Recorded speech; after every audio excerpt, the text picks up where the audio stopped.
Dear students, today we will discuss about concept of object-oriented programming. By now, you must know you have used several software packages to do a particular task. You must have observed that you cannot do anything beyond whatever the software is intended for.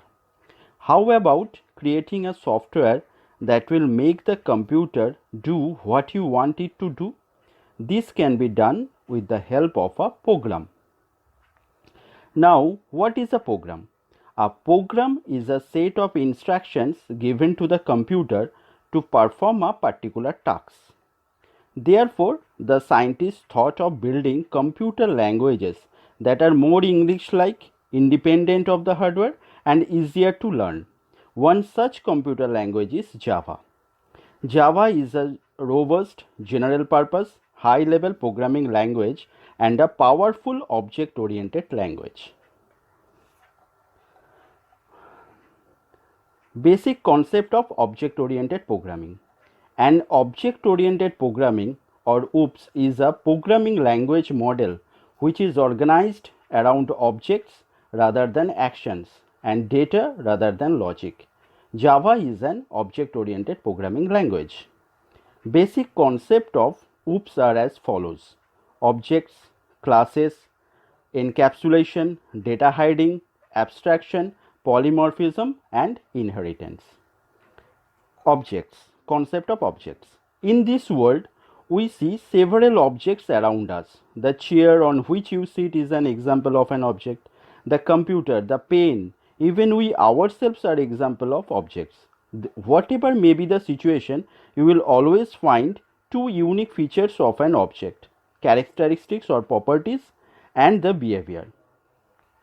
For example, a car, its characteristics is represented by its color, length, breadth, number of people you can sit, the wheel radius, and its behavior is the speed, steering control, smoothness while driving, etc. An object is an entity with certain characteristics and behavior. Every object should be an identity or name. Classes. The class can be defined as a skeleton and or as a collection of objects. It is basically a blueprint to create objects. An object is a basic key concept of OOP, but classes provide an ability to generalize similar type of objects. Both data and functions operating on the data are bundled as a unit in the class. Let us take the example of mobile phone. A Windows phone, Android phone, iPhone all fall into the category of mobile phones. All of these are instances of a class, say mobile phone, and are called objects. A real instance of a class is called an object, and creating the new object is called instantiation. A class is defined before the creation of objects of its type. The objects are then created as instances of the class as shown in the example. In this example, Nokia Lumia, Asha and the i4 are all instances of the class mobile phone. All these instances have basic features and a mobile phone should have, and some have specific features too. We'll discuss about creation of class and objects in next video. Encapsulation.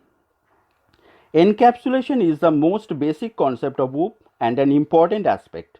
It is a concept of wrapping data and function in a single unit. In simple terms, we can say that encapsulation is implemented through classes. It restricts the access of methods and variables from outside world. Data members of a class can be accessed through its member functions only.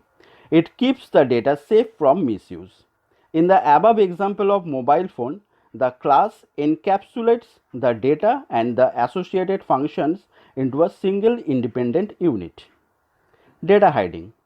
Data hiding can be defined as the mechanism of hiding the data of a class from the outside world or from other classes. This is done to protect the data from any accidental or intentional access. In a class, data may be made private or public. Private data or function of a class cannot be accessed from outside the class, while public data or function can be accessed from anywhere. So, data hiding can be achieved by making the members of the class private. Data abstraction. Abstraction refers to the art of hiding the complexities and giving a simple interface. Do you know the inner details of the monitor of your PC or your mobile phone? Does it really matter to you what is happening inside the devices and how they're displaying or working? Important thing for you is whether the devices are working or not. You are never concerned about their inner circuitry. This is what we call abstraction. Only the essential information is provided to the outside world, while the background details are hidden. Polymorphism. Polymorphism is an object-oriented principle that enables an object to take many forms. Thus, we can perform a single action by different ways. Poly means many and morph means form. Polymorphism can be achieved in two ways, operator overloading and function overloading. Though Java does not support operator overloading, we will discuss about this in later section. And the function overloading, we define multiple functions with same name but different argument list as shown below. Inheritance. In real world, we must have C inheritance.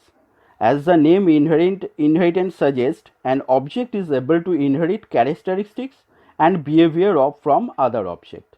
By using inheritance, we can create a class which uses all the properties and behavior of another class.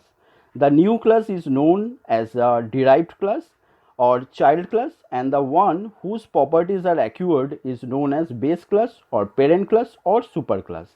It provides the flexibility of reusability of the code.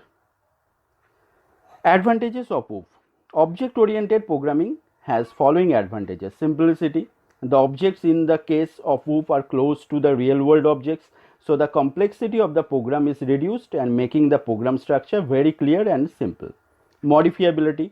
It is easy to make minor changes in the data representation or the procedures in an OOPS program.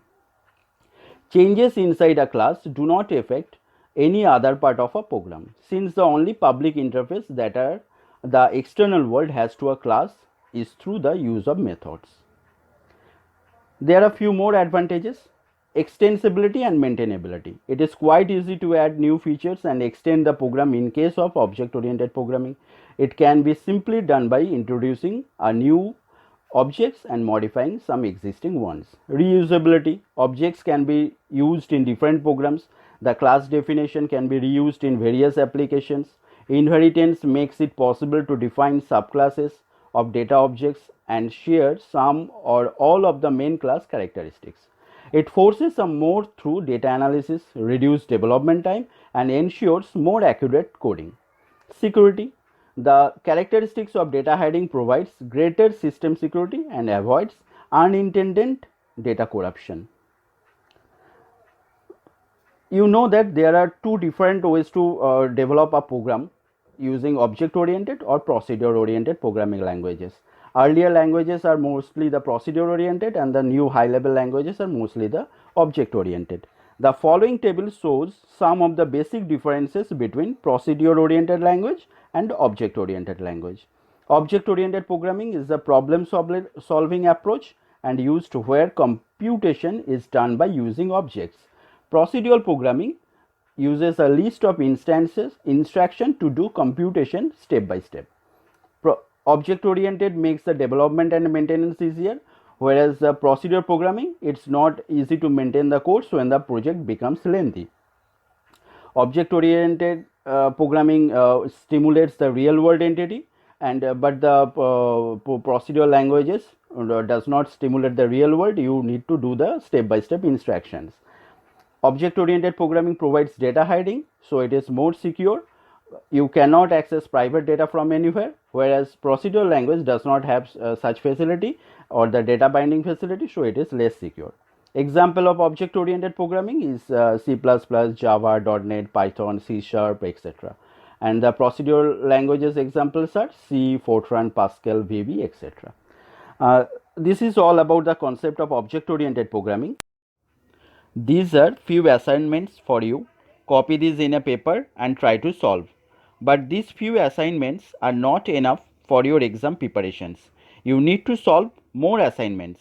If you need solutions of these assignments and many other questions with solutions, please WhatsApp your name, locality, school, board and class to 98741 49220. In our second video, we will discussing about introduction of Java.